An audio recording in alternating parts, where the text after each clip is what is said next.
आपका शुभ नाम क्या हुआ? अरिमर्दन कुमार। आप इस झील का दौरा किए, कैसा लगा? बहुत ही अच्छा लगा। मैं आभारी हूँ श्री विवेकानंद चौरसिया सर का, जिनके आमंत्रण पर आज मैं प्रातः इस झील के नैसर्गिक वातावरण और नैसर्गिक सौंदर्य को आत्मसात करने का अवसर प्राप्त किया। यह खगड़िया शहर के कमलपुर एवं सनहौली के मध्य अवस्थित अति सुरम्य कमल वाटिका है, जो प्रकृति का वरदान है। लेकिन यह गुमनामी के दौर से गुजर रहा है। मैं एक लंबे अरसे से खगड़िया ज़िला में रह रहा हूँ, लेकिन मैं इस झील के स्थिति के बारे में जानकारी नहीं रख रहा था।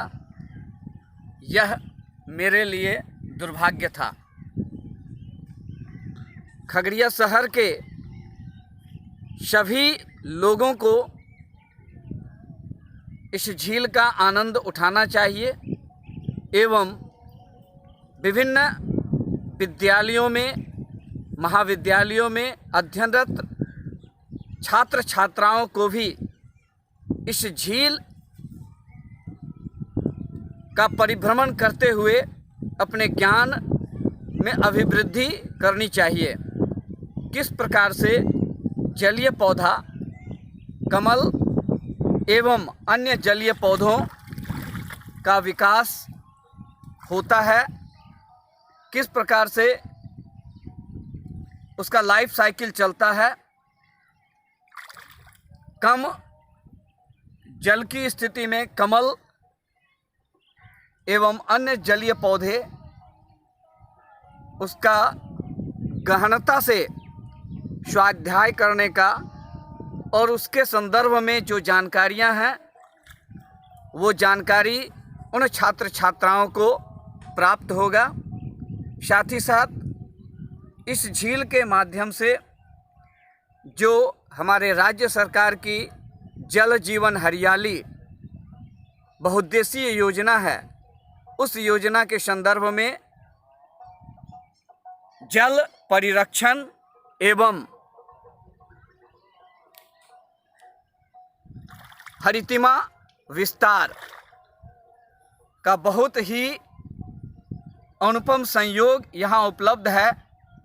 लेकिन यह कमल वाटिका उपेक्षा का शिकार है, न तो स्थानीय लोगों के द्वारा और न ही प्रशासन के द्वारा इस दिशा में कोई कदम उठाया जा रहा है, जिससे इसे एक पर्यटक उद्यान के रूप में विकसित किया जा सके। निश्चित रूप से खगड़िया ज़िले के सभी विद्यालयों को निःशुल्क परिभ्रमण का यह एक सुंदर स्पॉट है और मैं उम्मीद करता हूं कि खगड़िया जिला प्रशासन एवं शिक्षा विभाग इस दिशा में पहल करते हुए विभिन्न विद्यालयों के छात्र छात्राओं को इस नैसर्गिक सौंदर्य एवं ज्ञानवर्धन का सुअवसर अपने माध्यम से, प्रयासों से उपलब्ध कराएगी। हरिमर्दन जी, जैसा कि यह एक सुंदर लेक सिस्टम है, इकोसिस्टम है और यहाँ बहुत तरह के जीव जंतु रहते हैं, बहुत तरह की डाइवर्सिटी है, विविधता है।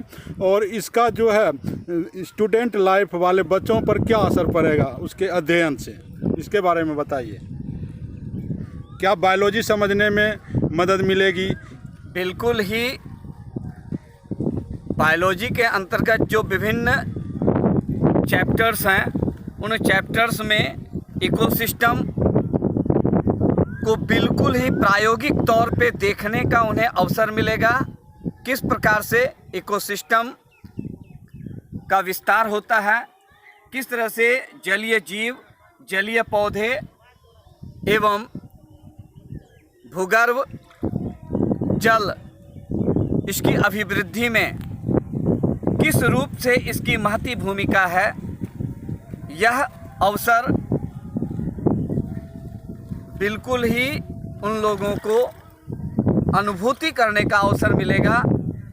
और जो अध्ययनरत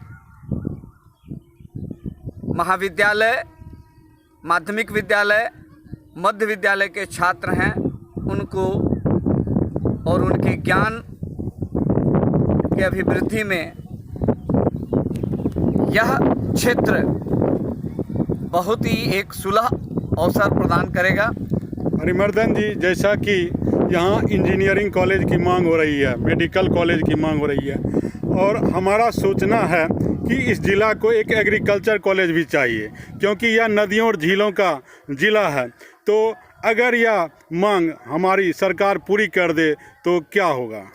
बिल्कुल विवेका जी, जैसा कि हम लोग जानते हैं, खगड़िया एक फरकिया क्षेत्र है जो मूलतः कृषि, दुग्ध, मछली व्यवसाय पर आधारित है। यहाँ पान का भी बहुत ज़्यादा उत्पादन होता है। बिल्कुल बिल्कुल।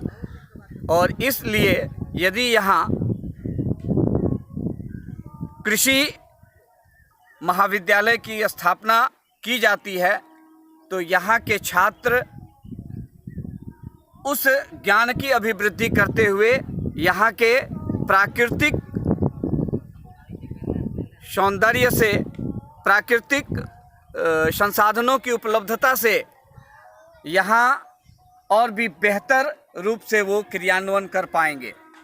तो आपका बिल्कुल एग्रीकल्चर विश्वविद्यालय के बारे में जो परिकल्पना है वो बिल्कुल साकार होना चाहिए, ताकि इस क्षेत्र के ऊर्जावान छात्रों के माध्यम से इस क्षेत्र का चहुमुखी विकास हो सके। और कुछ कहना चाहेंगे इस झील के बारे में? क्या रेलवे स्टेशन पर, जो खगड़िया स्टेशन है हमारा, इस झील से मात्र आधा किलोमीटर की दूरी पर है, वहाँ इस झील के प्रचार प्रसार के लिए होर्डिंग, पोस्टर इत्यादि लगाना जरूरी है प्रशासन के द्वारा? बिल्कुल ही प्रशासनिक पहल इसके विकास के संदर्भ में किया जाना चाहिए। प्रशासन इस दिशा में पहल करे, इसका व्यापक प्रचार प्रसार हो, ताकि यह जो गुमनामी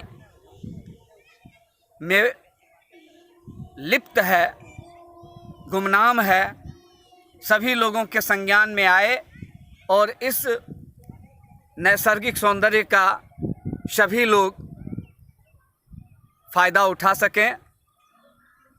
खगड़िया ज़िले में पर्यटन वाटिका का घोर अभाव है और यह एक बेहतर पर्यटन वाटिका के रूप में उभर सकता है।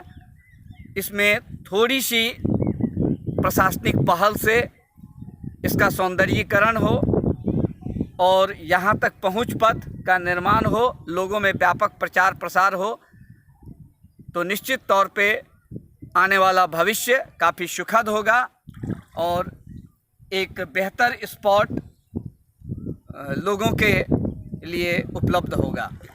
कभी इस झील के पूरे भाग में कमल उगता था प्राकृतिक रूप से, अब कुछ ही दूर में सिमट कर रह गया है, तो इसके बारे में आप क्या कहेंगे? प्रकृति और अतिक्रमण, इन दोनों के दंश को झेलते हुए यह वाटिका सिकुड़ती जा रही है, लेकिन यदि प्रशासनिक पहल हो, इसे अतिक्रमण मुक्त किया जाए और जो भी बाधाएं इसके विकास में आ रही हैं उस पर कुठाराघात किया जाए और इसे पनपने का अवसर दिया जाए, तो यह झील निश्चित तौर पे एक बेहतर भविष्य की ओर इशारा कर रहा है, बेहतर कल की ओर इशारा कर रहा है। आपने सुना होगा अपने पड़ोसी जिला के कांवर झील के बारे में, क्या वहाँ घूमने के लिए गए हैं कभी? नहीं, व्यक्तिगत तौर पे तो मैं नहीं गया हूँ। सुना है वहाँ प्रवासी पक्षी आते हाँ। हैं, और हमारे इस झील में भी बहुत सारे प्रवासी पक्षी आते हैं। अच्छा। तो उनके देख रेख के लिए, बचाव के लिए, संरक्षण के लिए क्या सब कदम उठाना चाहिए, इसके बारे में ज़रा प्रकाश डालिए। प्रवासी पक्षियों के आगमन के संदर्भ में सबसे बड़ा बाधक होता है स्थानीय स्तर पर जो उसकी शिकार की जाती है, और फिर उसे संरक्षण प्रशासन की ओर से उपलब्ध कराया जाए, सुविधाएं उपलब्ध कराई जाएं, तो एक बेहतर अवसर मिलेगा उन प्रवासी पक्षियों को मतलब समय व्यतीत शिकार पर जबरदस्त तरीके से रोक लगाई जाए। बिल्कुल बिल्कुल, तभी वो प्रवासी पक्षी जो हैं निर्भीक होकर के यहाँ विचरण कर सकेंगे, और वर्ष दर वर्ष उनका आगमन जारी रहेगा।